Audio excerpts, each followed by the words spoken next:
Okay, coming. Replacement bat. Nice. Woo!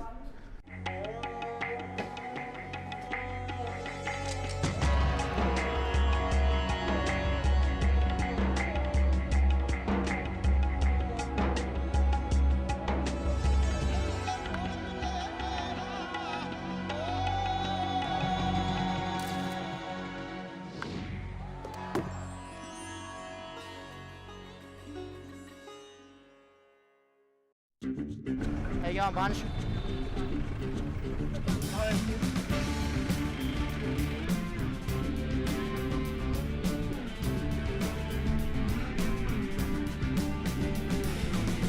Excuse me, mister, I don't mean to be a drag. You left your dirty laundry lying in the bag. This life you showed me, man, it's already broken. Love you're giving me, it ain't nothing but a token. Love you give, love you give me, ain't no love at all. Can we live like this? Can we live like this? I just feel like out of energy, more or less. I haven't thrown up or anything, I just feel energy sapped. A few boys crooking the gas, which makes it hard because a few boys, like Insane, there's a few guys doing that. So, yeah, so they're not at their peak for some of these games. But however, like you got to battle through it. Like it's just like anything. I mean, you think about all the players in the past who have gone through a few niggled injuries. So. Yeah, you just got to push through when you're over here, and there's only a couple of blokes here, and I don't feel like throwing the lights on. They're both my replacement bats that got stolen yesterday. Don't know who from though. It is fantastic that we can come to India and they can engage with Indigenous people that they wouldn't get the chance to otherwise. I know, speaking to a lot of the reporters from the different media outlets, they are like intrigued and they sort of have a didgeridoos and kangaroos perspective, I guess, very limited knowledge. Oh, that's a wicket. Yeah, it's not how it used to be 30, 40 years ago, and I guess people overseas haven't picked up on the latest info that things have gotten a lot better back home. There are a lot more opportunities for Indigenous people than what they once were, I guess in an attempt to make up for the horrific past. And it's good to be able to inform people overseas what things are like for Indigenous people now, not just what it was like in the past. Oh yeah, so game 3, lost our first one on the last ball, and then played against the guys we're playing today in 2020 for game 2 and played pretty well, so hopefully we can take it into our batting. Yeah, always keen to win. Hate losing. For every one of these guys here, including myself, it's just about performance. It never matters what level you're at. If you want to get to the next level, you just have to perform. You can't afford to feel sorry for yourself, otherwise no one's going to pick you. And I will try to have a chat to a couple of those guys before I leave and just explain that to them. If you want to get to the next level, you basically have to make people select you. It would make sense if you told me 3 weeks ago that cricket would be a diplomatic tool for negotiations. Okay, I could see how that would be. Both countries love cricket, whatever.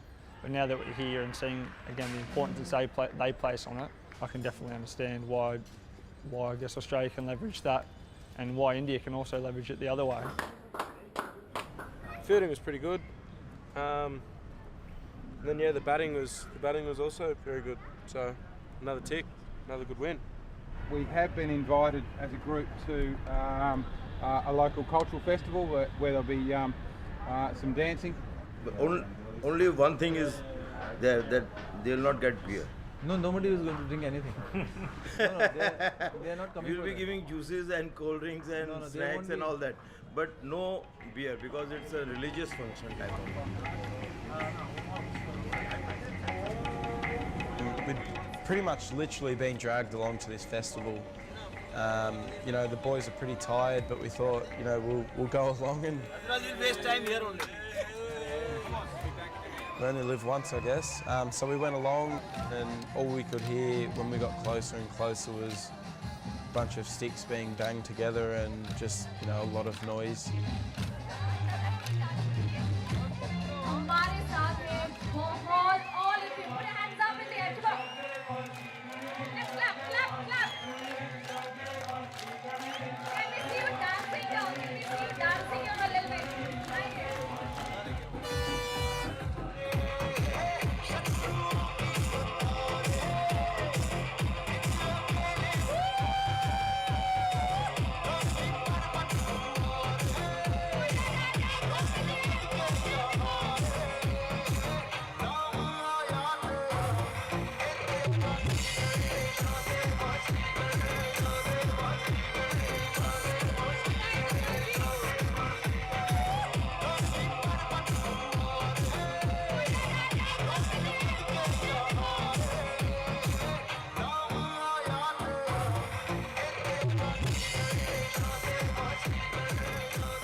At the time, we were a bit unsure about getting out of the bus and going on into the festival, but we gained up all our courage that we had, and we exited that bus. We went into the festival, and it was one of the greatest experiences that any of us have ever had, I think. Being pulled up on stage in front of 7,000 or 8,000 people, having the festival stop just so they could take photos and scream and shout for us was pretty overwhelming and felt like a dream. It was so over-exaggerated that we played cricket, and yeah, it's definitely something we're not going to forget, and definitely something we're very appreciative of.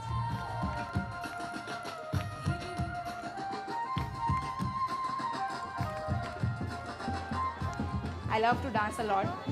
So in Mumbai you can say there is no reason you require to dance or to sing. Even if it's a birthday you can sing or dance. Even if it's a religious thing you can sing and dance. It's like that.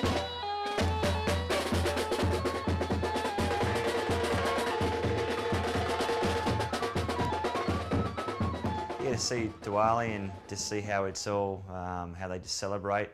There's a lot of throwing around of different types of powders and face painting, all that type of stuff. And we as foreigners in their country have to earn and learn to embrace that. I've certainly done that, just to embrace the culture, and they've got like a lot of different beliefs to what Australians have. And yeah, when you're in the country and you can see so many different aspects of the way that they live, I call it organised chaos.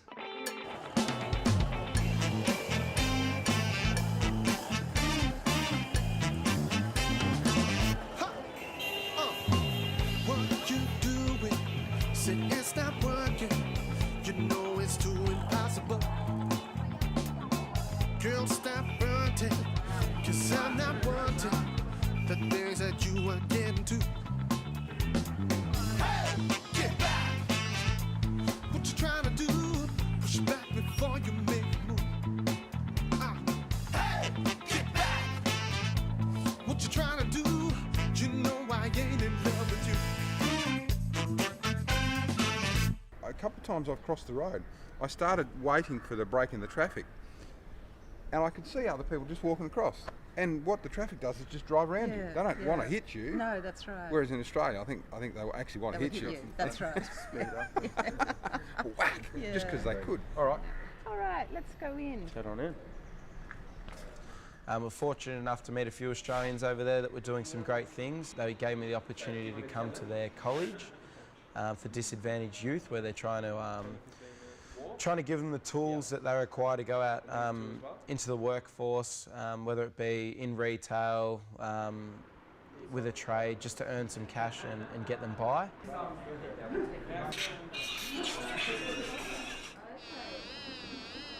Hello. That's an FM transmitter. In terms of poverty in India, in Pune itself, 40% of Pune is slum area. So we're reaching out to the youth in the slums. There are many remote communities, but we have the tourism separate. Yes. We don't do tours of communities as such. But here, they do tours of large slums, and it's an interesting concept. I think it's good for us to be able to see that, though. Yeah, I think so, yeah. To be able to go into a slum and see what it's like for people, what they live with and what they do every day. Come on, jump in. Jump in.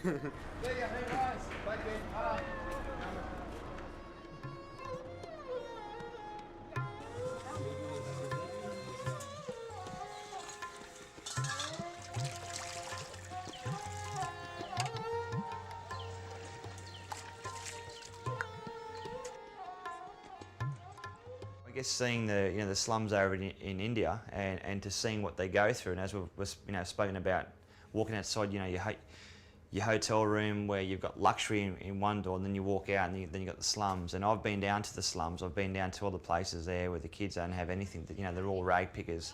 So that instantly clicked something in me to, as I mentioned, I've been going to India now so many times and I've had so many great memories on and off the field. You just can't keep taking from a country, and that's the reason why I want to put back in. What I've done, I love music, and so I've set up this music therapy centres, looking after about 800 kids at the moment. So we just get them in, make sure they're all got their food and water for the day. Everyone's fully clothed and they're all happy. So 3 full days a week, we put them in this learning safe environment where they can learn about music. And you've got kids in there that don't even speak. They've been orphaned. They've been moved away from their family. So to get them into a nice learning environment, then hopefully push them on education. They've got nothing, and at least give them a chance in life. And you'd be amazed how many Indian cricketers have come from not much. Yes, there are the cricketers that have come from very well-to-do families and the rich families, and almost a prince in their own right. But a lot of players too have come from nothing. It takes a lot, but every kid's got a chance, I think. 1,350,000,000 Indians, 11 people can play for the country. That's how difficult it is. You need to be in the right place at the right time to be watched by the right person, because a lot of these kids have got character and attitude, but to be found at the right time and score the runs at the right time to go up the notches, I believe it's an outside chance. You got to be destiny's child is how I look at it. My name is Parag Khanapurkar, playing for Mumbai team. When I first picked my bat up, I was just 3 years old and I was a left-handed. So that's a bit different thing. Like everyone says, there's a left-handed is always a lucky guy. And I've done everything over here. This is the same thing like I'm doing over my cricket, started my cricket from my plastic ball or tennis ball to the leather balls over here. I've done my dad has taken lots of efforts, and the way I grew up, always done it over here only. And my dad, because he used to expect me to play to bigger levels of cricket, so it was more like, for me at the start I used to be saying like my dad is being much rude to me, because some things when I don't used to do wrong, he used to just pick the ball up and hit towards me like I've done wrong. So this is not the way you're gonna do. Or even if I'm doing any batting bowling practice, if my leg comes like open or gets anything, he used to bang me with a stick. So I've been with those kind of things. So I've grown up that way only. So for me, it's more like no easy cricket. Never had any easy things for me in my life. It's always hard work. You never know. Bend that front knee for me, okay? Yeah, beautiful shot. Absolutely beautiful. This is the bowling group is working with the Australian indigenous team, so it will help them to learn some bowling skills from them. I'm very much thankful to the Cricket Australia to send their indigenous player to visit our centre and spend some time with our players. So once you can do that, you'll be able to hit the ball like Sachin. We are here with the under-14s. We are learning how to drive a ball. So what we got here is mid-off over here and mid-on here. So we've got a tee. So what we're trying to do, in our stance, good balance, bent knees, look up, head straight. And there's 2 cones out here, and you've got to try and hit it in between the cones. I'll take you 4 and you'll take 5, Aaron. We're in our stance, and we're trying to hit, so parallel. Trying to keep it straight, all right? The chances are very slim, but that probably, is a vindication of why India is so strong at the top level.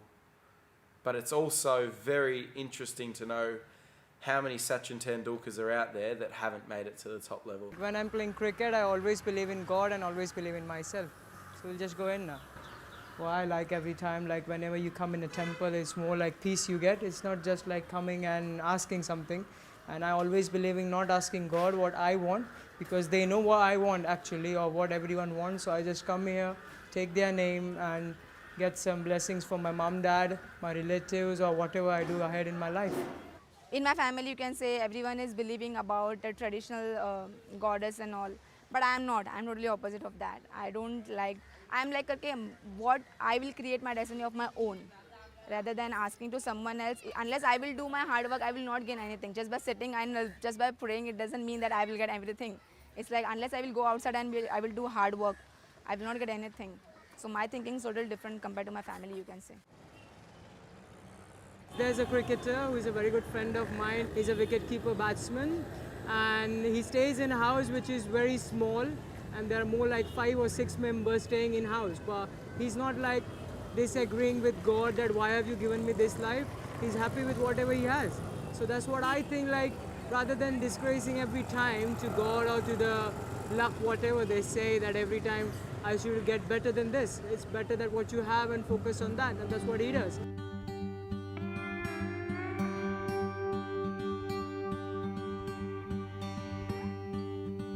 Take these chains down from me, boys. Women, still your hands.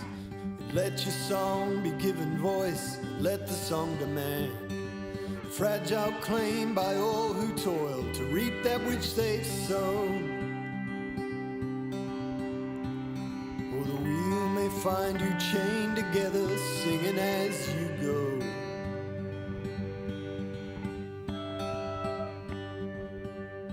Interesting journey. Bus drive at a lead foot. Some great scenery. Clearly the smog you can see coming down off the plateau was quite substantial, and interesting the drive into Mumbai and I suppose the conditions in which people live along the main highway was very distressing in many regards. I suppose, you know, in a city of more than 16 million people, you're going to have areas where there are, you know, people living not only on dirt floors but on top of each other on dirt floors. So, yeah, well into the middle of the trip, and there's a couple of boys a little testy, but you know, I think by and large things are okay.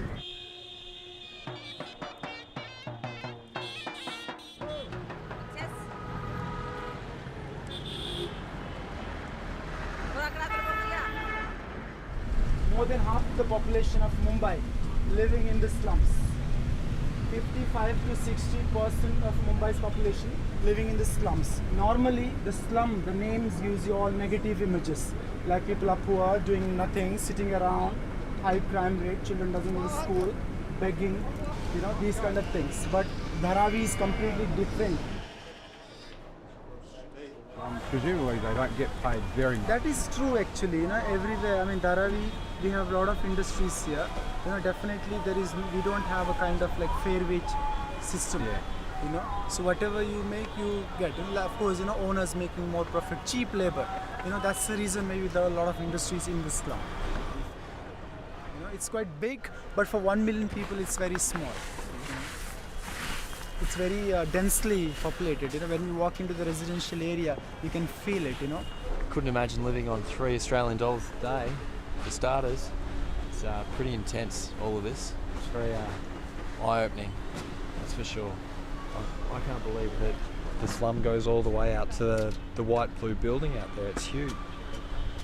This is the better side of it, like the commercial side of it. So you think about some of the conditions that some people must be living in. I mean, yeah, it's just, I can't even describe it. You can compare it to our Western, you know, Western standards of living. It's a little bit different. I'm sure that we couldn't do it. We can't even get through a tour of India without being sick, sorry and tired for ourselves. So imagine living in a little den kind of thing. You know, no aircon, no fans, no clean water. Yeah, a little bit intense. I personally lived in the slum. You know, I lived in the slum for 2 years. Okay, So when first we planned to show Dharavi, all my friends said, "You and Chris gone crazy, guys. What are you doing? Showing slum? It's not good, And then then I thought, okay, let's come and see what it is. For me, to be honest with you, Dharavi is different than other slums. Because I lived in a different slum, where there is not much industry. When you think, the slum, you're expecting kids begging, you're expecting someone just sitting around and doing nothing, But Dharavi gives you a different, prospectus, different side of slum and slum people, Yeah, if it is about dangerous thing, yeah, it was dangerous before, because people used to steal water, steal electricity when it wasn't legalized. But now it is well organized.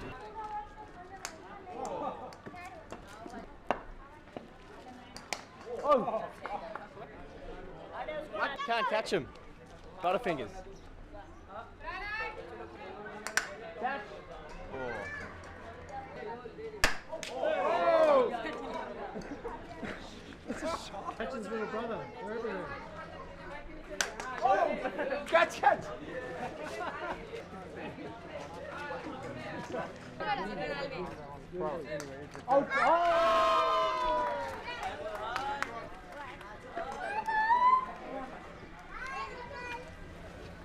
More one.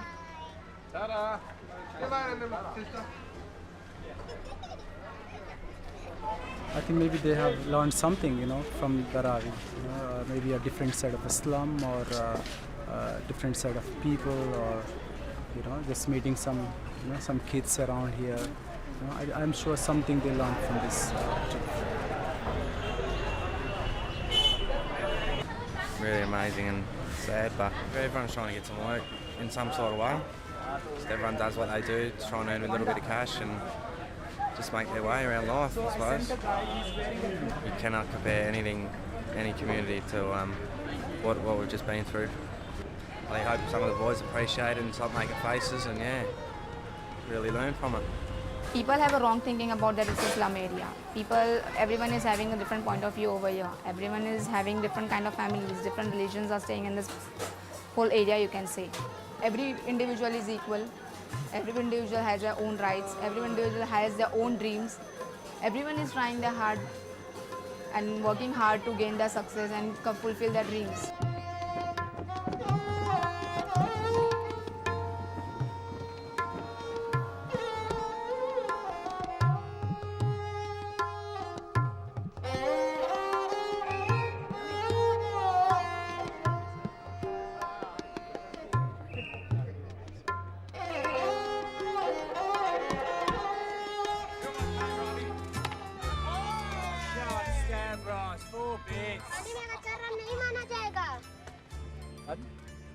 It's only 2 runs if you get it in the river.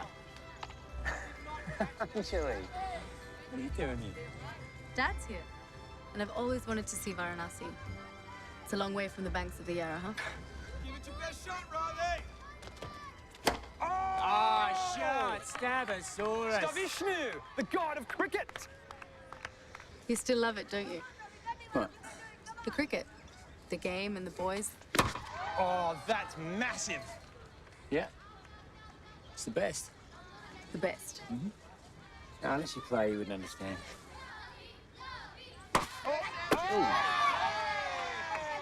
That's right.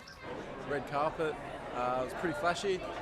Aussie film, so yeah, it was actually a great watch. I recommend it. To the 2 MasterChef guys, George and Gary. So they're just actually, if you look over my left shoulder, you'll see that a head, the bald head. And there it's just over my left one, just here. But yeah, there's also a few Bollywood stars and whatnot getting around. So and then obviously the Australian cricket boys, the Indigenous tour, which is great. Yeah, do it. Star power. Right, hang on, no, more importantly, George and I are going to step out. Yeah. Just 1 second. Hang on. Right. You go in there with the Wow, words. that's really